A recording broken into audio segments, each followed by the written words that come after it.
খুব মজাদার একটা ঘটনা শুনবেন। আপনাদের আগ্রহ দেখে তো মনে হয় না শোনার ইচ্ছা আছে।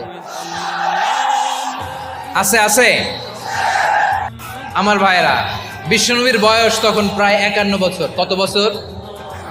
বিশ্বনবীর সবচেয়ে কাছের মানুষ খাদিজা রাদিয়াল্লাহু তাআলা আনহা ইন্তেকাল করেছেন। বিশ্বনবী বড্ড কষ্ট পেলেন, হৃদয়টা ভেঙে খান খান। যিনি ঘরের ভেতরে বিশ্বনবীকে সান্ত্বনা দিতেন, ভালোবাসা দিতেন, বাইরে গেলে কোরাইশরা বকাঝকা করে, অত্যাচার করে, কিন্তু আম্মাজান খাদিজা রাদিয়াল্লাহু তাআলা আনহা ঘরটারে এমন শান্তির নীর বানায় রেখেছেন, এই ঘরের ভিতরে ঢুকলে বিশ্বনবীর কলিজাটা ঠান্ডা হয়ে যেত।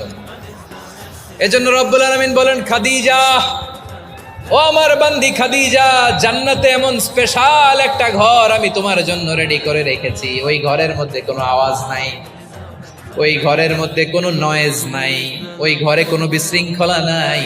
কারণ মক্কার জমিনে আমার নবী কোরাইশদের বিশৃঙ্খলা, নয়েজ আর ঝামেলাগুলোকে উপেক্ষা করে যখন তোমার ঘরের ভিতরে ঢুকতো, ঘরটারে তুমি শান্তির নীর, ঠান্ডা, নীরব, নিস্তব্ধ, নিঝুম আর শান্তির নীর বানিয়ে রেখেছো। এজন্য জান্নাতে স্পেশাল একটা শান্তির নীর আমি তোমারে উপহার দেব। ওই প্রিয়তমা স্ত্রী খাদিজা ইন্তেকাল করলেন, বিশ্বনবীর হৃদয় ভেঙে খান খান। আবার ওনার চাচা আবু তালেব ইন্তেকাল করলেন, যিনি পলিটিক্যাল শেল্টার দিতেন নবীকে। কে দিতেন? আবু তালেবের ভয়ে, বিশ্বনবীর এই চাচার ভয়ে কোনো মুশরিক নবীর গায়ে হাত দেওয়ার সাহস পায় নাই। এখন স্ত্রীও নাই, চাচাও নাই, নবীকে আশ্রয় দেওয়ার কেউ নাই। নবীর চারদিকে অন্ধকার। নবী এখন কই যাবেন? আমার পেয়ারা নবী নতুন স্টেশন খুঁজতেছেন, নতুন দাওয়াতি প্ল্যাটফর্ম খুঁজতেছেন। তিনি যায়েদ বিন হারেসা রাদিয়াল্লাহু তাআলা আনহুকে নিয়ে মক্কার পাশের একটা নেইবরিং সিটি তায়েফে চলে গেলেন। নবী বিশাল মরুপথ, পাহাড়ি পথ পাড়ি দিয়ে তায়েফের মরুজমিনে গেলেন কোরআনের দাওয়াত নিয়ে, ইমানের দাওয়াত নিয়ে। কিন্তু তায়েফের লোকেরা বিশ্বনবীর দাওয়াতকে শুধু প্রত্যাখ্যান করেই থামে নাই, তারা বিশ্বনবীর সাথে অত্যন্ত খারাপ আচরণ করেছে। বিশ্বনবীকে শারীরিকভাবে হেনস্থা করেছে, আমার নবীকে শারীরিকভাবে অত্যাচার করেছে, আমার পেয়ারা নবীর গায়ে পাথর মেরেছে, বিশ্বনবীর গা বেয়ে ঝরঝর করে রক্ত ঝরেছে, নবী জামিনের মধ্যে লুটিয়ে পড়েছেন, আবার মেরেছে, আবার নবী হাঁটতে শুরু করলেন, পেছন থেকে আবার মেরেছে, আবার নবী রক্তাক্ত হয়ে জামিনের মধ্যে লুটিয়ে পড়লেন, আবার মেরেছে। বিশ্বনবীর মতো এত সুস্ত্রী মানব, বিশ্বনবীর মতো এত শুভ্র মানব, বিশ্বনবীর মতো এমন চমৎকার দেহাবয়ব দিয়ে রব্বুল আলামিন কাউকে বানান নাই। এরকম চমৎকার মানুষটাকে তারা তায়েফের ওই জমিনে রক্তাক্ত করেছে। বিশ্বনবী দুনিয়ার কোনো স্বার্থের জন্য সেখানে যান নাই, নিজের কোনো লাভের জন্য, প্রাপ্তির জন্য যান নাই, তায়েফবাসীদের জাহান্নামের আগুন থেকে বাঁচাতে গিয়েছেন। ঠিক কিনা বলেন?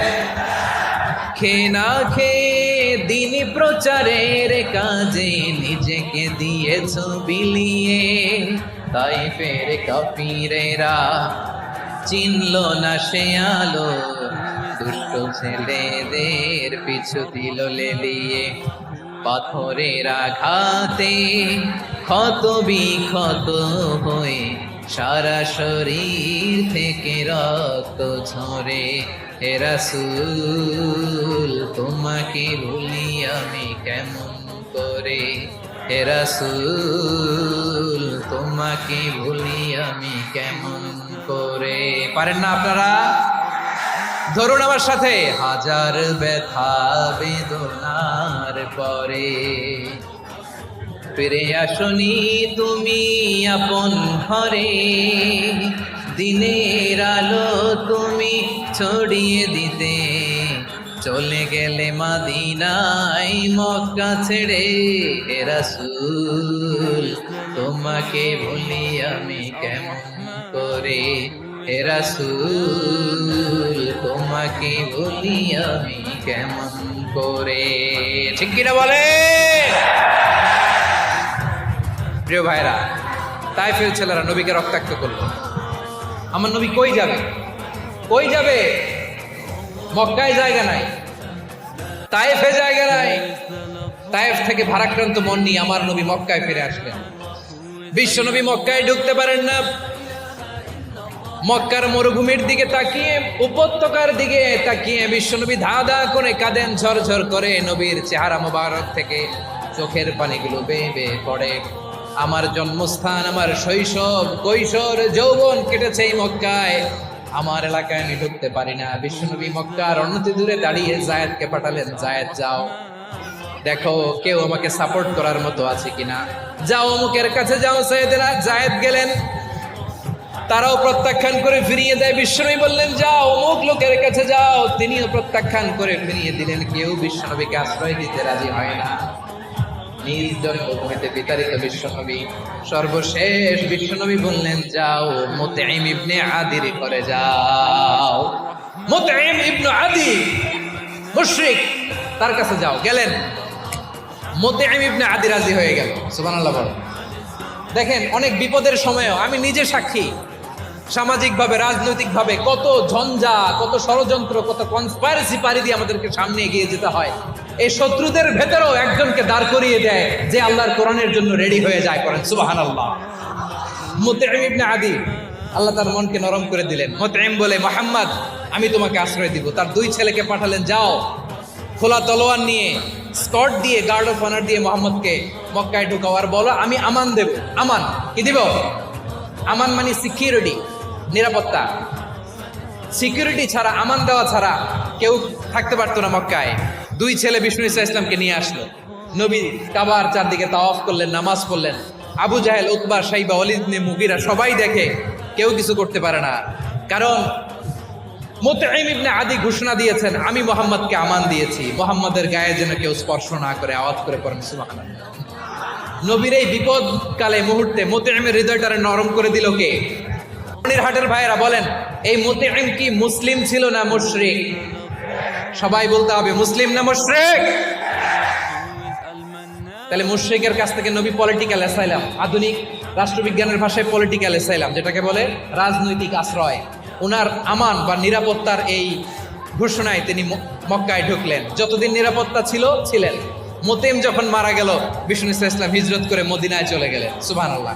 কিন্তু মুতঈম যে বিশ্বনবীর উপকার করছে এটা বিশ্বনবী ভুলে নাই। আমাদের অনেকে আছে উপকার করার পরে আর খেয়াল থাকে না, খাওয়ার পরে গলা দিয়ে নামলে আর খেয়াল থাকে না। এরকম আছে না নাই? আমার নবী ভুলে নাই। বদরের প্রান্তরে 70 জন কাফেরকে যখন বন্দি করে বিশ্বনবীর সামনে হাঁটু গেড়ে দাঁড় করানো হলো, বসানো হলো, 70 জন কাফের। কয়জন? বিশ্বনবী তাদের দিকে তাকিয়ে বললেন, সহিহ বুখারীর বর্ণনা, লাউ কানাল মুতঈম ইবনে আদি হাইয়ান সুম্মা কাল্লামানি হাউলাই নাতনা লা তারাকতুহুম লাহু। বদরের প্রান্তরে 70 জন বন্দী কাফিরের দিকে তাকিয়ে আমার নবী বললেন, আজকে মুতঈম ইবনে আদি যদি বেঁচে থাকতো আর তোমাদের 70 জনের ব্যাপারে যদি মুতঈম এক বাক্যে একটা সুপারিশ করতো, তার সম্মানে আজকে তোদের সবাই আমি মাফ করে দিতাম। নবী চাইলে এখনই এক্সিকিউশন অর্ডার দিতে পারে। তিনি বললেন, আজকে যদি মুতঈম বেঁচে থাকতো আর মুতঈম যদি তোদের জন্য সুপারিশ করতে, এই আবর্জনাগুলোর ব্যাপারে সুপারিশ করতে, আমি মুহূর্তেই তোদেরকে এমনি মাফ করে দিতাম। এবার বলেন, ইসলাম কি ন্যারো মাইন্ডেড না ব্রড মাইন্ডেড? শুধু তাই নয়, যাকে যে সম্মান দেয়ার আমার নবী দিতেন, হোক আস্তিক হোক নাস্তিক, হোক মুসলিম হোক অমুসলিম। বিষ্ণু ইসলাম যখন রোমান সম্রাটের কাছে চিঠি লিখেছেন, আমার প্রিয় লালমনির হাটের ভাইরা, অল্প কয়েক মিনিট কয়েকটা জরুরি কথা বলবো। এদিকে তাকান, এদিকে তাকান। রোমান সম্রাটের কাছে বিশ্বনবী যখন চিঠি লিখলেন মিন মুহাম্মদ রাসূলিল্লাহ ইলা হিরাকলা আযীমির রোম। মুহাম্মদের পক্ষ থেকে হিরাক্লিয়াসের কাছে, যিনি হচ্ছেন আযীমির রোম। এটা নবী নিজ থেকে বানায় লিখছেন অতিরিক্ত সম্মান দিয়ে। কোন রাষ্ট্রপ্রধান যখন আসে তাদেরকে আমরা কি বলি জানেন? তার নামের শেষে HE এটা লিখতে হয়, H.E. মানে হিজ এক্সেলেন্সি। কি লেখে? হিজ এক্সেলেন্টি, অথবা ইউর হাইনেস, ইউর ম্যাজেস্টি। দেখেন, বিশ্বনবী সাল্লাল্লাহু আলাইহি ওয়াসাল্লাম সব নবীদেরও নবী। তিনি একজন মুশরিক খ্রিস্টান সম্রাট রোমান সম্রাটের কাছে চিঠি লিখতে যায়, লিখতেছে ইলা হিরাকলা আযীমির রোম, হিরাক্লিয়াসের কাছে আমার চিঠি, যিনি রোমের আযীম, হিজ হাইনেস। মানে রোমের অনেক সম্মানিত এক বাহাদুর, আওয়াজ করে বলেন সুবহানাল্লাহ।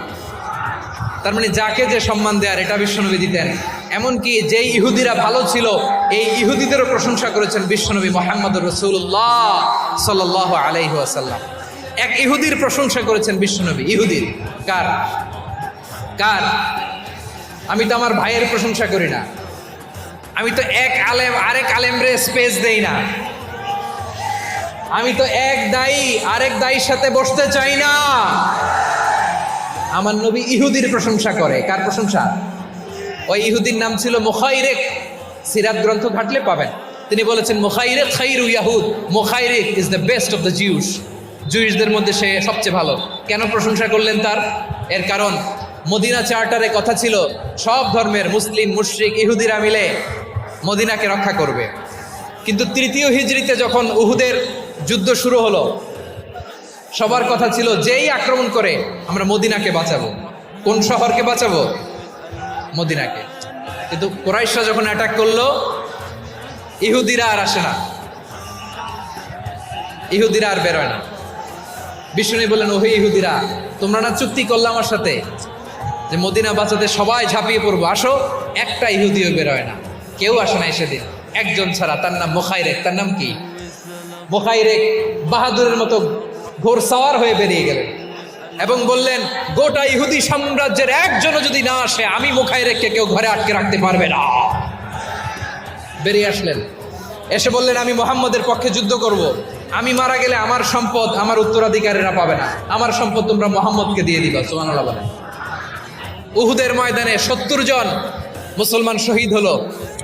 এই ইহুদি সেও মুসলমানের পক্ষে যুদ্ধ করে নিহত হলো। সুবহানাল্লাহ বলেন। মুসলিমদের লাশ যখন নিয়ে আসা হলো, এই মুখাইরিকের লাশও নিয়ে আসা হলো। মুসলিমদের লাশের পাশে মুখাইরিকের লাশ দেখে বিশ্বনবী মুখাইরিকের প্রতি অনেক খুশি হলেন। আর বিশ্বনবী খুশি হয়ে বললেন, মুখাইরিক খায়রু ইয়াহুদ। মুখাইরিক, যদিও তুমি ইহুদি, তারপরে তুমি সব ইহুদিদের মধ্যে সেরা ইহুদি। পড়েন সুবহানাল্লাহ। আমার নবী ইহুদিকেও সম্মান দিতে কার্পণ্য করে নাই। আওয়াজ করে বলেন আল্লাহু আকবার। প্রিয় ভাইরা, এবার সর্বশেষ আওয়াজ করে বলেন, ইসলাম কি ন্যারো মাইন্ডেড নাকি ব্রড মাইন্ডেড? সবাই বলেন, ন্যারো মাইন্ডেড না ব্রড মাইন্ডেড? এজন্য অমুসলিম হইলেই তারা আমাদের শত্রু নয়। শত্রু কারা? এই লালমনিরহাটের ভাইয়েরা শোনেন, শত্রু কারা? যে সমস্ত অমুসলিম আমাদেরকে নিশ্চিহ্ন করে দিতে চায়, যে সমস্ত অমুসলিম আমাদের ভূখণ্ড থেকে আমাদেরকে তাড়িয়ে দিতে চায়, সাধারণ অমুসলিম আমাদের শত্রু নয়। আপনি জানেন নিউ ইয়র্কে, আমি তো নিউ ইয়র্কে ছিলাম অনেকদিন, ওখানে ফিলিস্তিনিদের পক্ষে যখন আমরা মিছিল করেছি, অনেক ইহুদি আমাদের সাথে মিছিলে দাঁড়িয়েছে। কারণ ওরাও জানে এই ভূখণ্ড ফিলিস্তিনিদের ভূখণ্ড। আওয়াজ করে বলো লালমনিরহাট ঠিক কিনা? ইসরায়েলের রাজধানী খোদ তেল আবিবে অনেক ইহুদিরা বেঞ্জামিন নেতানিয়াহু তার বিরুদ্ধে মিছিল করেছে। তো তারা কি আমাদের শত্রু? না। অনেক খ্রিস্টান আমাদের সাথে আমাদের স্বার্থ রক্ষায় আমাদের পাশে দাঁড়িয়েছে। খেয়াল রাখবেন, হিন্দু আর হিন্দুত্ববাদ এক নয়, ইহুদি ধর্ম আর জায়নিজম এক নয়। জায়নিজমের বিরুদ্ধে আমাদের সংগ্রাম, আমাদের জেহাদ। চিল্লায় বলেন ঠিক কিনা? এই যে ফিলিস্তিনের ভাইরা, তারা তাদের স্বাধীনতা সংগ্রামের জন্য লড়াই করছে, করে যাচ্ছে, আমরা এটাকে সমর্থন জানাই। চিল্লায় বলো ঠিক কিনা? কাশ্মীরের ভাইরা স্বাধীনতার জন্য সংগ্রাম করছে, আমরা সেই সংগ্রামকে সমর্থন জানাই। আওয়াজ করে বলো ঠিক কিনা? যারাই আমাদের ইসলামকে নিশ্চিহ্ন করতে চায়, তাদের বিরুদ্ধে আমাদের সংগ্রাম। আওয়াজ করে বলতে হবে ঠিক কিনা?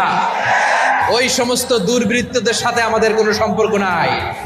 আমরা যদি ঐক্যবদ্ধ থাকতে পারি, ওই দুর্বৃত্তরা চান্স পাবে না। আমরা ঐক্যবদ্ধ থাকতে রাজি আছি। লালমনিরহাটের ভাইয়েরা, আমরা ঐক্যবদ্ধ থাকলে ওই দুর্বৃত্তদের কালো হাত ভেঙে দিতে আমাদের সময় লাগবে না। তাদের কালো হাত ভেঙে দিতে রাজি আছে মুসলমান? কারা কারা রাজি? দু হাত তুলে দেখা।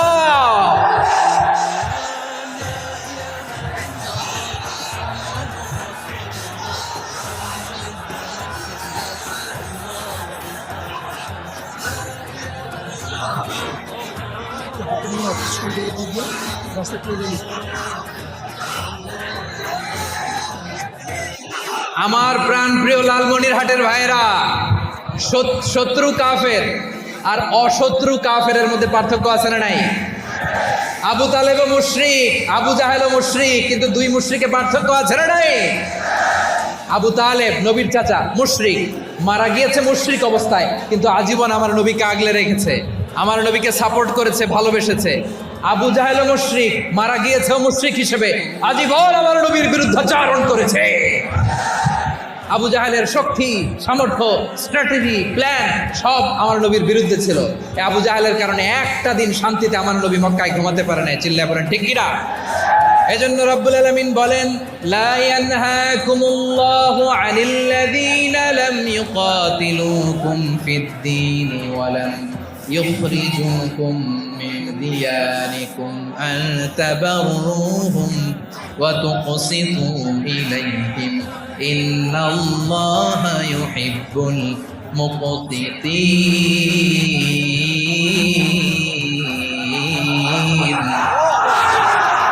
আল্লাহ বলে, গোলামেরা শোনো শোনো, যে সমস্ত অমুসলিম তোমাদের সাথে ধর্মযুদ্ধে লিপ্ত হয় না, তোমাদের বিরুদ্ধে যে সমস্ত অমুসলিম অস্ত্র ধরে না, যে সমস্ত অমুসলিম তোমাদেরকে তোমাদের জন্মস্থান থেকে, ভূখণ্ড থেকে তাড়িয়ে দেয় না, তাদের সাথে ভালো আচরণ করতে আমি আল্লাহ নিষেধ করি নাই। তাদের সাথে সদাচরণে কোনো নিষেধাজ্ঞা নাই, বরং তাদের সাথে সদাচরণ করো, এটাই আমি আল্লাহ চাই। তাহলে আমার যে অমুসলিমরা আমাদের সাথে শত্রুতা করে না, তুচ্ছতাচ্ছিল্য করে না, আমাদের ভূমি থেকে আমাদেরকে উচ্ছেদ করতে চায় না, আমাদের বিরুদ্ধে অস্ত্র ধরে না, ওই অমুসলিম ভাইদের সাথে আমাদের কোনো দ্বন্দ্ব আছে? কোনো বিরোধ আছে? বরং আছে ভালোবাসা। বরং আছে কি? এই ভালোবাসা দিয়ে আমরা বিশ্ব জয় করব। রাজি আছো মুসলমান? আমাদের পুঁজি ভালোবাসা। আমাদের পুঁজি কি? এবার আওয়াজ করে বলেন, আমার এই পুরো আলোচনা থেকে the religious coexistence, peaceful coexistence, শান্তিপূর্ণ সহাবস্থান, কমিউনাল হারমোনি, এই সাম্প্রদায়িক সম্প্রীতি, এই আলোচনা থেকে কি বুঝলেন? ইসলাম কি ন্যারো মাইন্ডেড না ব্রড মাইন্ডেড? এই ব্রড মাইন্ডেড হৃদয় নিয়ে, ভালোবাসা দিয়ে আমরা বিশ্ব জয় করতে চাই। রাজি আছেন? আল্লাহ কবুল করুক, আমরা সবাই পড়ি আমিন। লালমনিরহাটের জেলা স্টেডিয়ামে আমার প্রিয় মায়েরা, বোনেরা, আপনাদের জন্য একটা হাদিস বলে শেষ করব। বিশ্বনবী বলেন, আমার মায়েরা খেয়াল করে শুনুন, বিশ্বনবী আপনাদের উদ্দেশ্য করে বলেন, আল মারআতু ইযা সাল্লাত খামসাহা ওয়া সামাত শাহরাহা হাফিজাত ফুরুজাহা আতাআত বা'লাহা ফালতাদখুল মিন আইয়ি আবওয়াবিল জান্নাতি শাআত। বিশ্বনবী বলেন, ও রমণীরা, ও নারীরা, যে সমস্ত নারী এই চারটা কাজ করবে, এই চারটা কাজের গ্যারান্টি দিবে, তাদেরকে জান্নাতের 8টা দরজার গ্যারান্টি দেয়া হবে। কি চারটা কাজ? 1 নাম্বার, আল মারআতু ইযা সাল্লাত খামসাহা, যে নারী 5 ওয়াক্ত নামাজ পড়ে। কি করে? জেলা স্টেডিয়ামে অবস্থানরত আমার নারীরা, বোনেরা, বিশ্বনবী আপনাদেরকে 4টা কাজের কথা বলেছেন, খুব বেশি না। 4টা করলে 8 জান্নাতের দরজা সব খোলা। কোনটা দিয়ে যাব? যেটা দিয়ে মনে চায়। 1 নাম্বার 5 ওয়াক্ত নামাজ। আমার বোনেরা জোহরের নামাজ পড়তে পড়তে এটা আসরে নিয়ে যায়, আসর পড়তে পড়তে এটা মাগরিবে নিয়ে যায়। এরকম আসরে নাই? লালমনিরহাটে হয়তো নাই। আমার বোনেরা এটা করবেন না। ইন্নাস সালাতা কানাত আলাল মুমিনিনা কিতাবাম মাওকুতা, সময় মতো পড়বেন। সামাত শাহরা, রমাদানের রোজাগুলো রাখবেন। হাফিজাত ফুরুজাহা, যে নারী তার চরিত্রকে হেফাজত করে, তার প্রাইভেট হেফাজত করে, তার লজ্জাস্থান হেফাজত করে। ও মায়েরা, আপনার এই গর্ভ যে কত দামি আপনি জানেন না। আপনার এই গর্ভ থেকে জন্মাবে আগামীর সালাহুদ্দিন আল আইয়ুবী। আপনার গর্ভ থেকেই জন্মাবে ইমাম আল মাহদি আল মুনতাযা। আপনার পেট থেকে জন্মাবে আবু সাইদের মতো বীর সৈনিক। আপনার পেট থেকে জন্মাবে মুগ্ধের মতো বীর মুজাহিদ। আপনি জানেন না কে আসবে আপনার পেট থেকে। সময়টাকে কাজে লাগান, ইসলামকে বোঝেন, মানেন, আমাদের ইসলামিক লেকচারগুলো শোনেন। আমরা যে বার্তাগুলো, ইনস্ট্রাকশনগুলো, দিক নির্দেশনাগুলো আপনাদের খেদমতে রাখি, এগুলো মেনে চলুন। আপনিই পারেন আপনার ঘরটাকে জান্নাতের টুকরা বানাতে। একটা family, it's a very big institution and you are the MD, the managing director of this institution. চিল্লায় বলেন ঠিক কিনা? চাইলেই পারেন ঘরটারে জান্নাতের টুকরা বানাতে। 5 ওয়াক্ত সালাত, রমাদানের রোজা, নিজের চরিত্রের হেফাজত, ও আতাআত বা'লাহা, স্বামীর আনুগত্য। এটাতে অনেকে ভুল করে থাকে। হায় রে আমার বোনেরা, স্বামীর আনুগত্যকে এটা নিজের অপমান মনে করবেন না। আপনার স্বামী আপনার সবচেয়ে বড় গার্ডিয়ান। তিনি আপনার সবচেয়ে ভালো চায়। নারী কখনো গার্ডিয়ানশিপের বাইরে থাকতে পারে না। হয় আপনি বাবার গার্ডিয়ানশিপের ভেতরে, বাপ না থাকলে ভাই আপনার গার্ডিয়ান, ভাই না থাকলে চাচা গার্ডিয়ান, বিয়ের পরে আপনার স্বামী আপনার গার্ডিয়ান। শরিয়া সম্মত স্বামীর আদেশগুলো আপনি মেনে চলবেন, কিন্তু শরিয়া বিরুদ্ধ কোনো আদেশ মানতে আপনি বাধ্য নয়। আওয়াজ করে বলুন সবাই, ঠিক কিনা? এই 4টা কাজ যদি কোনো নারী করে, বিশ্বনবী বলেন জান্নাতের 8টা দরজা খোলা, তোমার যেটা দিয়ে মনে চায় সেটা দিয়ে জান্নাতে তুমি এন্ট্রি নিতে পারবা। আমরা এখানে লালমনিরহাটের সোহরাওয়ার্দী ময়দানে আজকে যেমন একত্রিত হতে পারলাম, আল্লাহর জান্নাতেও যেন একত্রিত হতে পারে। আল্লাহ তুমি তৌফিক দান করো। আল্লাহ আমার এই কলিজার টুকরা যুবক ভাইদেরকে তুমি উমরে ফারুকের মতো কবুল করো। জেলা স্টেডিয়ামে অবস্থানরত আমার মা বোনদেরকে তুমি ফাতেমার মতো, খাদিজার মতো কবুল করো। আমাদের কলিজার টুকরা সন্তানদেরকে তুমি সালাউদ্দিন আল আইয়ুবির মতো কবুল করো। এই যে ইসলামিক সোসাইটি লালমনিরহাটকে আল্লাহ তুমি কবুল করো। আল্লাহ যে কথাগুলো বললাম এগুলো প্রথমে আমাকে, আমার সব ভাইদেরকে আমল করার তৌফিক দান করো। রব্বানা ظلمنا أنفسنا وإن لم تغفر لنا وترحمنا لنكونن من الخاسرين ربنا آتنا في الدنيا حسنة وفي الآخرة حسنة وقنا عذاب النار রব্বুল আলামিন আরশের মালিক, লক্ষ লক্ষ তাওহীদি জনতা দুনিয়ার কোনো কিছুর আশায় নয়, দুনিয়ার কোনো কিছুর জন্য নয়, তোমার কোরআনের প্রেমে, ইসলামের প্রেমে হাজির হয়েছে। আল্লাহ আমার ভাইদেরকে কবুল আর মঞ্জুর করে দাও। ইসলামের জন্য এই গণজোয়ার, এই উচ্ছ্বাস, এই এনার্জি শক্তিগুলোকে আগামীর ইসলামের জন্য কবুল আর মঞ্জুর করে নাও। গাড়িতে করে, হুন্ডায় চড়ে, সাইকেল দিয়ে, রেল লাইন দিয়ে, রেলে চড়ে চড়ে লক্ষ লক্ষ ভাইয়েরা বিভিন্ন জেলা থেকে আজকের এই ঐতিহাসিক লালমনিরহাটের প্রোগ্রামে যারা জয়েন করলো, নিরাপদে তুমি আবার তাদেরকে গন্তব্যে পৌঁছে দিও। রব্বানা তাকাব্বাল মিন্না ইন্নাকা আনতাস সামিউল আলিম ওয়া তুব আলাইনা ইয়া মাওলানা ইন্নাকা আনতাত তাওয়াবুর রহিম। সুবহানা রাব্বিকা রাব্বিল ইজ্জাতি আম্মা ইয়াসিফুন ওয়া সালামুন আলাল মুরসালিন والحمد لله رب العالمين واجعل آخر كلامنا عند الموت لا إله إلا الله محمد رسول الله